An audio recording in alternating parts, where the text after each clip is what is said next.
ব্রাহ্মণদের মুখ থেকে আগুন ঝরে, মানে যেটা বলতো সেটা হতো। আপনি এখন গিয়ে কোনো ব্রাহ্মণকে দেখুন, যা বলবে সব কটা উল্টো হবে, একটাও মিলবে না। কারণ তাদের জেনারেশন, তার বাপ ঠাকুর দাদারা এই মিথ্যে বলতে বলতে বলতে বলতে এমন জায়গায় চলে এসছে যে আজকে তার কথাকে কিছুতেই কিছু হয় না। কারণ আমরা বলে বলে এমন প্রকৃতির কাছে একটা মেসেজ দিয়ে দিয়েছি, প্রকৃতি ভাবছে ঢপবাজ, এ ঢপবাজ, এ ঢপবাজ। আমরা প্রকৃতিকে বুঝিয়ে দিয়েছি যে প্রকৃতি আমি কিন্তু ঢপবাজ। কিন্তু দেখবেন কাঠের ভিতরে একরকম পোকা গুনগুন করে আওয়াজ হয়, সেটাকে আমরা দেখতে পাই না, কিন্তু আছে। গুণ পোকা ধরে, ওটাকে আপনি ঠিক করতে পারবেন। ও যতক্ষণ খাবে, যতক্ষণ অব্দি কাঠটা ভালো থাকবে, কাঠটাকে খেয়ে খেয়ে খেয়ে খেয়ে পুরো ধ্বংস করে দেবে ভিতর থেকে, যেটাকে ঠিক করা যাবে না। যদি কোনো সিনেমা দেখার টাকাও ধর্মীয় কাজে ব্যয় করেন, সেটাও এক প্রকার দ্বন্দ্ববৃত্তি। যা করিবে কাল তা করো আজ, যা করিবে আজ তা করো এখন। তাই ইমিডিয়েট যা আপনার শুভ মনে হচ্ছে তাই করে ফেলুন, ফেলে রাখবে না। যেটাই ফেলে রাখবে সেটাই নষ্ট হয়ে যাবে। প্রভু শ্রীরাম, শ্রীকৃষ্ণ, ভগবান বুদ্ধ, প্রভু যিশু, মোহাম্মদ, শ্রী চৈতন্য, শ্রীরামকৃষ্ণ, শ্রী শ্রী ঠাকুর অনুকূল চন্দ্র, ভারতের সনাতন আর্য সংস্কৃতির মেলবন্ধন একই প্ল্যাটফর্মে, একই সাথে। আপনাদের হাতের মুঠোয় নিয়ে এসেছে কল্কি অবতার অ্যাপ। শিক্ষা, অনুপ্রেরণা আর আধ্যাত্মিক বিনোদনের এক অনন্য ভাণ্ডার।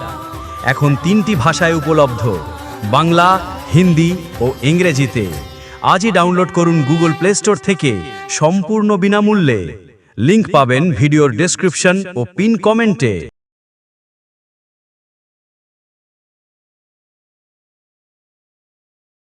দ্বন্দ্ববৃত্তি জিনিসটা কি? দ্বন্দ্ববৃত্তি আলাদা জায়গায় আলাদা ধর্মীয় সংগঠনের ক্ষেত্রে খুব একটা প্রচলিত ভাষা নয়। কিন্তু শ্রী ঠাকুর অনুকূল চন্দ্রকে যারা গুরুরূপে আশ্রিত করেছে তারা জানেন দ্বন্দ্ববৃত্তি জিনিসটা কি। সেটাকে আমরা ইংরেজিতে বলি গো বিটুইন। এবার এই দ্বন্দ্ববৃত্তি নিয়ে বিভিন্ন মত আছে। দ্বন্দ্ববৃত্তিকে ঠাকুর বলছে যত পাপ আছে তার মধ্যে অন্যতম গ্রেটেস্ট পাপ। মানে আমরা যেমন চুরি, ডাকাতি, রাহাজানি, ধর্ষণ, কারোর সাথে প্রতারণা, এই যে সবগুলো পাপের মধ্যে দেখি, তার থেকেও বড় পাপ নাকি দ্বন্দ্ববৃত্তি। এবার প্রশ্ন হবে, দাদা একজনকে খুন করার থেকে কাউকে কথা দিয়ে কথার খিলাপ করাটাকে পাপ বলা হয়? কেমন ভাবে হয় আমি আপনাকে এটা একটু বুঝিয়ে বলার চেষ্টা করি। আপনি যদি কোনো কারণে কখনো হিট অফ দ্য মুভমেন্ট এসে কাউকে কোনো এমন কিছু প্রহার করলেন, দেখুন সে মারা গেল, অবশ্যই আপনাকে তার শাস্তি ভোগ করতে হবে, এতে কোনো সন্দেহ নেই। বিচার হবে কোর্টে, আপনার জেল হবে 1 বছর, 2 বছর, 3 বছর, 4 বছর হয়ে আপনি ছাড়া পাবেন। দ্বন্দ্ববৃত্তি জিনিসটা কি? কথার খেলাপ করাটা। কথার খেলাপটা হচ্ছে আপনি তাকে মেন্টালি মেরে ফেলছেন। প্রতিবার দেখবেন যারা প্রায়শই কথা দেয় এবং কথা দিয়ে কথা রাখে না, এরা কিন্তু মানুষের কাছে গ্রহণযোগ্যতা লাভ করতে পারে না। বিভিন্ন জায়গায় যদি আপনি বর্তমান প্রেক্ষাপট দেখেন, এখন একটু কমেছে, আইনের দৌলতে হোক, যে কোনো কারণে হোক, মিডিয়ার দৌলতে হোক। দেখবে চিট ফান্ড নামক একটা ফান্ড হয়েছিল। আমি চিট ফান্ডগুলোর নাম বলবো না ওপেন মিডিয়াতে, আপনারা দেখেছেন, আপনারা অনেকে টাকা রেখেছেন, বিভিন্ন জিনিস গজিয়ে উঠেছেন, অনেকগুলো চিট ফান্ড। এদের কথা ছিল যে আপনি 3 বছরে এই টাকা রাখবেন, আপনার 3 বছরের টাকা ডবল হয়ে যাবে। প্রথমত কোনো ব্যাংক, কোনো পোস্ট অফিস, এমনকি মিউচুয়াল ফান্ড, যেটা এই মুহূর্তে সারা পৃথিবীতে যদি টাকাকে বর্ধনশীল করার সব থেকে বড় প্রয়াস হয়, সেটা হচ্ছে মিউচুয়াল ফান্ড। মিউচুয়াল ফান্ডও 3 বছর ডবল দিতে পারে না। সেখানে সেই সব চিট ফান্ডগুলো বলছে 3 বছরে ডবল দিয়ে দেবো, মানে 30,000 টাকা রাখবে 60,000 টাকা হয়ে যাবে। মানে গৌরী সেন উপর থেকে নিচে নেমে এসে আপনাকে টাকা দেবে। মা লক্ষ্মীও পারেননি দিতে। কিন্তু পরবর্তীকালে দেখা গেছিল সেগুলো টাকাটা তো প্রথম কথা ডবল তো দূরের কথা, যেটা সে ডিপোজিট করেছিল তার শিখে ফোকাও পায়নি। তার জন্য তাকে আইনি লড়াই, হ্যান ত্যান, বিভিন্ন কষ্ট জীবনযাপন, অনেকে সুইসাইড করেছে, আত্মহত্যা করেছে টাকা রেখে পায়নি বলে। তো এইগুলোর মেন কারণ হচ্ছে কথা দিয়ে কথা না রাখা। এটা হচ্ছে একটা কথা দেওয়া যে আপনি আমাকে 3 বছর দেবেন, আমি আপনাকে 3 বছর পর ডাবল দেবো। দেখবেন আমরা প্রায়শই জেনারেলি ভাবে দ্বন্দ্ববৃত্তি করে চলি। দ্বন্দ্ববৃত্তিকে ঠাকুর বলে একটা ঘুণ পোকার মতন। আপনার গায়ে যদি কোনো পোকা বসে, আপনি সেটাকে তুলে ফেলে দিতে পারবেন, কিন্তু দেখবেন কাঠের ভিতরে একরকম পোকা গুনগুন করে আওয়াজ হয়, সেটাকে আমরা দেখতে পাই না, কিন্তু আছে। গুণ পোকা ধরে, ওটাকে আপনি ঠিক করতে পারবেন। ও যতক্ষণ খাবে, যতক্ষণ অব্দি কাঠটা ভালো থাকবে, কাঠটাকে খেয়ে খেয়ে খেয়ে খেয়ে পুরো ধ্বংস করে দেবে ভিতর থেকে, যেটাকে ঠিক করা যাবে না। বাইরে কিছু লাগলে আপনি কেটে বাদ দিলেন, ঠিক হয়ে গেল, কিন্তু ভিতরে গুণ পোকা ধরে ঠিক করা যায় না। দ্বন্দ্ববৃত্তিও ঠিক এরকম টাইপের একটা রোগ, যেটা ভিতরে ধরে যায়। ধরুন আপনি কথা দিলেন, ভাই কালকে না আমি এই সময় এসে তোমার কাছ থেকে এই বইটা নিয়ে যাব। সেই মানুষটা কিন্তু বিলিভ করছে আমাকে, যেহেতু আমি ঠাকুরের মানুষ, দাদা কালকে এই সময় আসবেন, বইটা আমার কাছ থেকে নিয়ে যাবেন। তার হয়তো কোনো একটা ইম্পর্টেন্ট কাজ আছে, খুব ইম্পর্টেন্ট কাজ, যেহেতু আমি বলেছি তিনি রইলেন, 8:30টার সময় আমি আসবো, আমি আসলাম না। আমি বিকেলবেলায় ফোন করলাম, ভাই সময় পাইনি একদম, আমি একটু পরে যাচ্ছি। এই যে আপনি টাইমটার গ্যাপিং করলেন, ওর কাছে টাইমটা কিন্তু মূল্যবান, আপনার কাছে যেমন আপনার টাইম মূল্যবান, তার কাছে ঠিক তার টাইমটা একই মূল্যবান। আপনি কিন্তু তার সাথে কথার খেলাপ করলেন। এইটা একদিন দুদিন করতে করতে দেখবেন এটা আপনার কাছে এমন হ্যাবিচুয়েট হয়ে যাবে। যেমন দেখবেন যারা স্ল্যাং বলি আমরা, যারা দেখবেন রকে বসা ছেলেরা আছে না, যেগুলোকে ঠেক বলা হয়। ঠেক মানে দল, ভালো কথার মানে হচ্ছে দল, কিন্তু এটাকে ঠেকটাকে একটা রাফ ভাষা বলা হয়। দেখবেন ছেলেপুলেরা বসে বিড়ি সিগারেট খায়, গাঁজা খায়, মদ খায়, ঠেকে বসে দেখবেন একসাথে বসে প্রায়শই দেখবেন আমরা একটা স্ল্যাং ব্যবহার করি, চলিত ভাষা। বিভিন্ন ধরনের চলিত ভাষা আছে, সেগুলো আমি এখানে তো বলতে পারবো না। দেখবেন ওরা কিন্তু সবসময় যে রেগে বলে তা নয়, বলে ফেলে। ধরুন এর বাচ্চা, ওর বাচ্চা বলে ফেলে। এটা কিন্তু অনেক সময় হেসে হেসেই দুম করে বলে ফেললো, এর বাচ্চা, ওর বাচ্চা। ও কিন্তু বলতে চাইছে না, কিন্তু ওর হ্যাবিচুয়েটটা এমন হয়ে গেছে, ওর কথায় সবসময় কথাটা বেরিয়ে যায়। ঠিক দ্বন্দ্বিবৃত্তিটাও এমন। ধরুন আপনি কথা দিলেন, ঠিক আছে কালকে করে দেবো ভাই, আমি কিন্তু কালকে করতে পারবো নাকি জানি না, দুম করে কালকে করে দেবো, আসলোই না। ও মনে করলো এরকম সাধারণ ব্যাপার। এতে কি হয়, এই যে আপনি ডে বাই ডে এই যে কথার খিলাপ করছেন, আপনি কিন্তু সবার কাছ থেকে কিন্তু গ্রহণযোগ্যতা হারিয়ে ফেলছেন। কেউ কিন্তু আপনাকে বিলিভ করছে না, কারণ আপনি জানেন প্রতিবার বলেন, আপনি আসেন না। এই ঠিক রাখাল গরু চোরের মতো অবস্থা। রাখাল গরু চোরের আপনার গল্পটা শুনেছেন, যে প্রতিদিন সবাইকে ব্যতিব্যস্ত করার জন্য রাখাল বলছে বাঘে ধরেছে, বাঘে ধরেছে, সব দৌড়ে লাঠিয়ালরা আসতো, গিয়ে দেখি রাখাল হাসছে, কিচ্ছু বাঘ টাগ নেই। একদিন জেনুইন বাঘ আসলো, রাখালকে ধরলো, সেদিনও সে চিল্লালো, কেউ আসলো না। কারণটা হচ্ছে সে মনে করেছে এবারটা প্রতিদিন আমাদেরকে ব্যতিব্যস্ত করে, আমাদেরকে ছলনা করে, কিচ্ছু বাঘ ধরেনি, সেদিন খেয়ে নিল, তাকে বাঁচাতে পারো। ঠিক দ্বন্দ্বিবৃত্তি ঠিক এই টাইপের, যে আপনি প্রতিদিন যে মিথ্যে বলছেন, কথার খিলাপ করছেন, তার কথা রাখছেন না, মানুষের কাছে আপনার গ্রহণযোগ্যতা এমন হয়ে গেল, ও জেনুইন জানে, ও বলেছে ও দাদা আসবে না, আমি আমার কাজে বেরিয়ে যাই।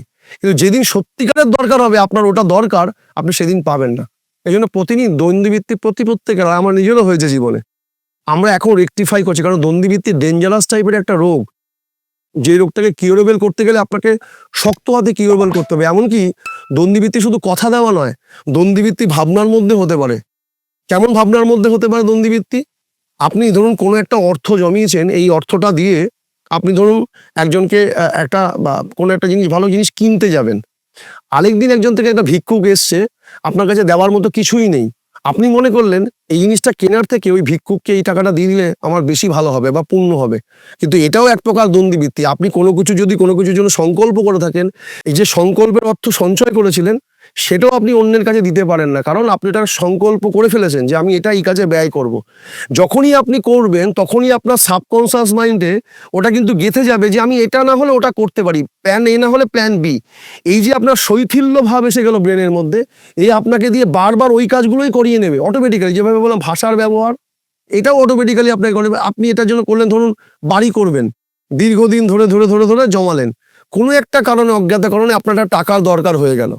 আপনি মনে করলেন কি থাক, বাড়ি আবার পরেও করা যেতে পারে, এটাকে আপনি বাড়িটা আর করতেই পারলেন না, কারণ ওই যে সংকল্প করেছিলেন, সংকল্প চ্যুত করলেন, এই সংকল্প আপনার ভেঙে গেল। আজকে আমাদের আগের যুগের মানুষেরা দেখবেন বলা হতো মানে ব্রাহ্মণদের মুখ থেকে আগুন ঝরে, মানে যেটা বলতো সেটা হতো। আপনি এখন গিয়ে কোনো ব্রাহ্মণকে দেখুন, যা বলবে সব করে উল্টো হবে, একটাও মিলবে না। কারণ তাদের জেনারেশন, তার বাপ ঠাকুর দাদারা এই মিথ্যে বলতে বলতে বলতে বলতে এমন জায়গায় চলে এসছে যে আজকে তার কথাকে কিছুতেই কিছু হয় না, কারণ তারই এটা অভিব্যক্তি। আগেকার দিনে মানুষের কথা আশীর্বাদ এবং অভিশাপ দুটোই কার্যে লাগতো, যদিও বা আশীর্বাদ এবং অভিশাপের মানে এটা আলাদা, কিন্তু তাও লাগতো। আমরা আশীর্বাদ মানে কি জানি, অনুশাসনবাদ, আর অভিশাপ মানে কি জানি, অভিষ্ট থেকে চ্যুত হওয়া। এখন কেউ অনুশাসনকেও মানে না, আর অভিষ্ট থেকে চ্যুত হওয়াকেও মানে না। দেখবেন কারোর কথা লাগে না, কারণ আমরা বলে বলে এমন প্রকৃতির কাছে একটা মেসেজ দিয়ে দিয়েছি, প্রকৃতি ভাব যে ঢপবাজ, এ ঢপবাজ, এ ঢপবাজ। আমরা প্রকৃতিকে বুঝিয়ে দিয়েছি যে প্রকৃতি আমি কিন্তু ঢপবাজ। আমরা দেখবেন ম্যানিফেস্টেশন করি, অ্যাফার্মেশন করি। অ্যাফার্মেশন ম্যানিফেস্টেশনটা কি? ওয়ান টাইপ অফ ওই জায়গায় সমর্পিত হওয়া, একদম প্রতিজ্ঞাবদ্ধ হওয়া। মানে দেখবেন আমরা অ্যাফার্মেশনে ইউটিউব চ্যানেল বিভিন্ন জায়গায় আপনারা দেখবেন কোনো কিছুকে ম্যানিফেস্ট করছে। ধরুন আপনি অর্থ চাইছেন, অর্থকে ম্যানিফেস্ট করছে যে I have earn per month 1 lakh বলছে। এবার আমি তো 1 লাখ টাকা রোজগার করি না প্রতি মাসে, কিন্তু আমি বলছি। এবার বলাটাকে যখনই আমাকে ম্যানিফেস্ট করতে হচ্ছে, আমাকে ভেবে নিতে হবে 1 লাখ টাকা যদি আমি প্রতি মাসে আর্ন করি, আমার লাইফস্টাইল কেমন হতো, আমার অ্যাটিটিউড কেমন হতো। দেখবেন গরিব আর ভিখারিদের অ্যাটিটিউড কেমন হয়, যাদের পয়সা আছে তাদের অ্যাটিটিউডটা পাল্টে যায়, ডিজায়ার থাকে তো অনেক কিছু। এই জন্য যখন আপনার টাকা নেই, কিন্তু আপনার অ্যাটিটিউডের মধ্যে কিন্তু গরিবের ভাবটা রাখা যাবে না। যখনই আপনি ভিতর থেকে মন থেকে আপনি নিজেকে মনে করতে পারবেন আই অ্যাম রিচ, আমি ধনী, দেখবেন আপনার আস্তে আস্তে আস্তে কোনো জায়গা থেকে অর্থের যোগানগুলো যোগাতে থাকবে, পরমপিতা যোগাবেন। এটা ইউনিভার্সের খেল, কারণ আমরাই একটা চুম্বক তরঙ্গের মতন। তাই দ্বন্দ্ববৃত্তিটাও কিন্তু সেই একই রকম চুম্বকের মতো। আপনি ইউনিভার্সকে যা দিচ্ছেন, মেসেজ দিচ্ছেন, ইউনিভার্স আপনাকে সেটাই ফিরিয়ে দিচ্ছে।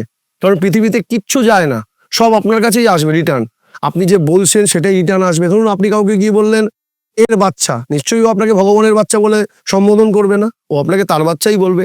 আপনি কাউকে ইট মারলেন, সে নিশ্চয়ই ফুলের মালা এসে দেবেন, আপনাকে পাটকেলটাই মারবে। কিন্তু আপনি যদি কাউকে গিয়ে শুভ কথা বলেন, তখন তো আপনাকে কেউ বাজে কথা বলবে না, তখন তো সে ভালো কথা বলবে। এই জন্য আপনি যেটা চাইছেন সেটা হয়ে উঠুন, সেটা বলুন, সেটা করুন বাস্তবে, তবেই সেটা পাবেন। তাই দ্বন্দ্ববৃত্তি এমনই একটা রোগ, যে রোগটা এমনকি ক্যান্সারকে ঠিক করা সম্ভব। যে অনেক দিন ধরে মদ খাচ্ছে, যে একদম মদ্যপানে আসক্ত, তাকেও ঠিক করা সম্ভব। এমনকি নারীমুখী মানুষকেও ঠিক করা সম্ভব। কিন্তু দ্বন্দ্ববৃত্তি যদি বেশি দিন হয়, সেটাকে কিন্তু ঠিক করা অসম্ভব। তাই যারা দ্বন্দ্ববৃত্তি করেন, আমরাও দ্বন্দ্ববৃত্তি করেছি, কথা দিয়েছি, অতটা গুরুত্ব বুঝিনি, বললাম যে 5টার সময় যাব, চলে গেছি 6টার সময়। এই যে 1 ঘন্টা ল্যাক, এটা কিন্তু জীবনে অনেক কিছু ক্ষতি করে দিতে পারে। কারণ মৃত্যু ফ্র্যাকশন অফ সেকেন্ডের মধ্যে হয়। আপনি কি করে জানবেন যে আপনি কখন মরবেন? তাই জীবনের চলনটাকে এত এত অ্যাকুরেট করা দরকার আমাদের। ঠাকুর আমাদের অ্যাকুরেসি শিখিয়েছিলেন। এই জন্য সকালবেলা উঠে আমাদের দেখবেন নিয়ম, ইষ্টভীতি করা অতু প্রত্যুষে, তার আগে আমাদের সংকল্প করা হয় আমি অক্রোধী। প্রথমত আমি অক্রোধী নই, আমি অমানীয় নই, কিন্তু আমাদের বলাচ্ছেন কারণ আমরা যাতে হয়ে উঠতে পারি। বলার সাথে সাথে আমরা হয়ে উঠি, আমরা যা বলি তাই হই। যা আমার ভাব তাই তোমার ভাষায় বিকশিত হবে। নিশ্চয়ই একটা মাতালের যে ভাব, সেটা সাধুর মতো বিকশিত হবে না। যার ভিতর সাধু, সে তো সাধুর মতনই বিকশিত হবে। তাই প্রতিদিন আমরা যেটা বলি সেটা হয়ে উঠি। তাই আমাদের মধ্যে এটা রাখতে হবে, যখন আমরা কোনো কথা দেব, সেই কথাটা সেই মুহূর্তে নির্বাহ করো। যদি আমার দেখা গেল একান্ত অসুবিধা হয়ে থাকে, তাহলে আমরা তাকে বলবো যে দাদা আমার না একটা খুব বিপদ হলো। এরকম অনেক সময় হয়, ধরুন আপনার ট্রেন লেট করছে, আপনার সেখানে পৌঁছানোর কথা 5টার সময়, আপনি তো পারবেন না। সেক্ষেত্রে আপনার করণীয় তাকে বলে দেওয়া ফোন করে যে দাদা আমার না 5টার মধ্যে যাওয়া হচ্ছে না, ট্রেনটা না আজকে 45 মিনিট লেট হয়ে গেছে। এই যে আপনি অ্যালার্ট করলেন, আপনি কিন্তু দ্বন্দ্ববৃত্তি থেকে বেঁচে গেলেন। মানুষটি বুঝলো যে না, মানুষটার কথার দাম আছে, ট্রেনে আসতে পারেনি তো কি করবে এই জন্য। কিন্তু যদি আপনি না বলেন, ট্রেন লেট হওয়া সত্ত্বেও দ্বন্দ্ববৃত্তি কিন্তু আপনার উপরই বর্তায়, কারণ আপনি তাকে ওইটা ইনফর্ম করেননি। তাই দ্বন্দ্ববৃত্তিকে নিয়ে কিন্তু খুব সতর্ক থাকবেন। কোনো ধর্মীয় টাকা, যদি কোনো সিনেমা দেখার টাকাও ধর্মীয় কাজে ব্যয় করেন, সেটাও এক প্রকার দ্বন্দ্ববৃত্তি। এই জন্য আমরা প্রতিনিয়ত কিন্তু দ্বন্দ্ববৃত্তি ফিজিক্যালি করি। একটা আছে মেন্টাল দ্বন্দ্ববৃত্তি। আপনি যখন দীক্ষা নিয়েছিলেন, বলেছিলেন অদ্য হইতেই শ্রী ঠাকুর অনুকূলচন্দ্রকে প্রতিষ্ঠা করা এইক্ষণ হইতে আমার জীবনে যোগ্য হোক। কিন্তু বাস্তবিক কি আপনি তা করেছেন? এটাও কিন্তু দ্বন্দ্ববৃত্তি। দ্বন্দ্ববৃত্তি কিন্তু শুধু টাকা পয়সা কথা দেওয়াতে হয় না, আপনি যেটা ভাবছেন এটাও দ্বন্দ্ববৃত্তি। আপনি কি তাকে প্রতিষ্ঠা করার আকুতি নিয়ে আছেন? কি করছেন? প্রতিদিন আপনার লাইফস্টাইল কি? সকালে উঠছেন, ইষ্টবিধি করছেন, ব্রাশ করছেন, অফিসে বেরালেন, চলে আসলেন, চা খেলেন, কফি খেলেন, সিঙ্গাড়া খেলেন, টিভিতে জি বাংলা দেখলেন, স্টার জলসা দেখলেন, রাত্রিবেলায় ঘুমিয়ে পেলেন। এটা আপনার দ্বন্দ্ববৃত্তি নয় কি? কারণ আপনি তো প্রতিজ্ঞা করেছেন এইক্ষণ হইতে, মানে যখন থেকে আপনি দীক্ষা নিয়েছেন, সংকল্প করে আমার দ্বিতীয় জন্ম হলো গুরুর চরণে, তাকে প্রতিষ্ঠা করা আমার জীবনের যোগ্য। আপনি কি প্রতিষ্ঠা করেছেন? বাড়ি প্রতিষ্ঠা করেছেন, গাড়ি প্রতিষ্ঠা করেছেন, নারী প্রতিষ্ঠা করেছেন, ডিজায়ার করেছেন জীবনে প্রতিষ্ঠা, কিন্তু ঠাকুরকে কি প্রতিষ্ঠা করেছেন? তাই জানবেন, এই যে প্রতিজ্ঞা করেছিলেন আপনি এক্ষণ হইতে, এইটা প্রতিজ্ঞাকে কিন্তু আপনাকে পালন করতেই হবে, যদি আপনি দ্বন্দ্ববৃত্তিকে এড়িয়ে চলেন। দ্বন্দ্ববৃত্তি অনেক প্রকারের হয়। জেনারেল ভাবে আমি যেটা বোঝাতে চাইলাম, যে আপনার মননে যে চিন্তা হচ্ছে সেটাকে আপনি বাস্তব কর্মে নিয়োজিত করবেন। যদি সেটাকেও না করেন, ওটাও মেন্টাল দ্বন্দ্ববৃত্তি হয়ে গেল, মেন্টাল গো বিটুইন। তাই যেটাকে ভাবছেন সেটাকে বাস্তবে করুন। এবার থেকে আপনাদের মনে, যেহেতু কন্ট্রোভার্সি তো আমাদের জীবনে একটা অঙ্গ হয়ে দাঁড়িয়েছে, আমাদের সবসময় একটা খুঁত ধরা। এবার এখানকার মানুষের মনে হতে পারে, দাদা আমার কখনো বেশ্যালয় যেতে ইচ্ছা করলো, আমি কি বেশ্যালয়ে যাবো? এবার বেশ্যালয় নিশ্চয়ই যাবেন, যাওয়ার পর তারপরে যে গতিটা হবে সেটার জন্য প্রস্তুত থাকবেন। তাই আমি সবসময় শুভচিন্তনের কথা বলছি, নেগেটিভ ভাবেন এটাকে নেবেন না। যা যা শুভচিন্তন তা দ্রুত ইমপ্লিমেন্ট করবেন। দ্বন্দ্ববৃত্তির হাত থেকে যদি বাঁচতে হয়, যা মনে ভাবছেন সেটাকে দ্রুত ইমপ্লিমেন্ট করবেন। যা বাস্তবিক সৎকর্ম আপনার মনে আছে সেটাকেও দ্রুত ইমপ্লিমেন্ট করবেন, ফেলে রাখবেন না। কারণ রাবণ যেটা বলেছিলেন যে স্বর্গের সিঁড়ি করবেন, সেটা বলেছিলেন কাল করব, সেটা আজও ঘটেনি। কিন্তু বলেছিলেন সীতাকে চুরি করবো, সেটা এক্ষুনি করেছিলেন। তাই শুভ কাজ ফেলে রেখেছিলেন, সেটা ঘটেনি, আর অশুভ কাজকে ইনস্ট্যান্ট করেছিলেন, সেটার জন্য রাবণের বিনাশ হয়েছিল। তাই আমরা যা যা চাইছি শুভ চিন্তন, সেটাকে সঙ্গে সঙ্গে করতে হবে। যা করিবে কাল তা করো আজ, যা করিবে আজ তা করো এখন। তাই ইমিডিয়েট যা আপনার শুভ মনে হচ্ছে তাই করে ফেলুন, ফেলে রাখবে না, যেটাই ফেলে রাখবে সেটাই নষ্ট হয়ে যাবে। আমি আমার জীবনে যেসব ভিডিও বা যেগুলো করি আমার চিন্তন থেকে, মনন থেকে, আমি অনেক সময় পায়খানায় বসেছি, আমার একটা সুন্দর একটা টপিক মনে পড়লো, আমি ওটাকে পায়খানায় বসে তো ডায়েরি পেন নিয়ে যেতে পারি না পায়খানার মধ্যে, আমি তো লিখে রাখিনি, ফট করে ওই ভিডিওটাকে আমি আর মনেই করতে পারলাম না, ওই এই নেচারটাকে। এখন আমি ঠিক করেছি, একবার রাত্রিবেলা 3টের সময় আমার মনে পড়লো, আমি রাত্রি 3টের সময় উঠে ম্যাটারটাকে লিখে রাখলাম, এবং ওটা আমি করেছি ভিডিও, আর প্রিভিয়াস ভিডিওর মধ্যে অনেক ভিডিওর মধ্যে আছে, সেটা আমি রাত্রি 3টের সময় লিখেছি। আমার এখন যদি কোনো কিছু মনে পড়ে, আমি আমার বউকে বলি, এই একটা জিনিস মনে পড়ে যে তুমি লেখো তো, ওই পায়খানার ভিতর থেকে তাকে বলি তুই ডায়েরিতে লিখে রাখে, ওটা মনে থাকে। কারণ দেখবেন আমাদের মা ঠাকুমারা বা বাবারা বলতেন আগেকার দিনে, এই জোরে জোরে উচ্চারণ করে সকালবেলায় পর, আর যেটা পড়ছি সেটা লিখে রাখ। তারা হয়তো আমাদের থেকে উচ্চ শিক্ষিত না হতে পারে, কিন্তু তাদের থট কত ক্লিয়ার দেখুন, পড়া এবং লেখার মধ্যে মনে কত সুন্দর থাকে। যেটা আমি পড়ছি সেটা যদি লিখে ফেলি আমার মাইন্ডে, কারণ লিখতে গেলেও তো আপনাকে ওটা বলতে হবে। ধরুন আমি কালকে পল্টুদার গাছের আম পারবো লিখলেন, আমি কালকে পল্টুদার গাছে আম পারবো লিখলেন, আপনার পল্টুদার বাড়ির গাছের কথাটা মনে থাকবে। আপনি মনে করলেন আমি পল্টুদার গাছে আম পারবো, নান্টুদার কাছে চলে যেতে পারেন। এই যে লিখছেন পল্টুদা, ওই পল্টু সেট হয়ে গেল ব্রেনে। তাই আপনি যেটা চাইছেন সেটা বলুন এবং লিখুন, বলুন এবং লিখুন, প্রতিদিন লিখুন আমি ভালো হব, আমি ভালো হব, আমি ভালো হব। যদি কেউ টাকা পয়সা চান, আমি রিচ হব, আমি রিচ হব, আমি রিচ হব। আপনি যদি ভক্ত হতে চান, আমি ঠাকুরের হব, আমি ঠাকুরের হব। মুখে বলুন আর লিখুন আমি ঠাকুরের হব, দেখবেন আপনি ঠাকুরের হয়ে গেছেন। জয় গুরু, ভালো থাকুন। প্রভু শ্রীরাম, শ্রীকৃষ্ণ, ভগবান বুদ্ধ, প্রভু যিশু, মোহাম্মদ, শ্রী চৈতন্য, শ্রীরামকৃষ্ণ, শ্রী শ্রী ঠাকুর অনুকূল চন্দ্র, ভারতের সনাতন আর্য সংস্কৃতির মেলবন্ধন, একই প্ল্যাটফর্মে, একই সাথে।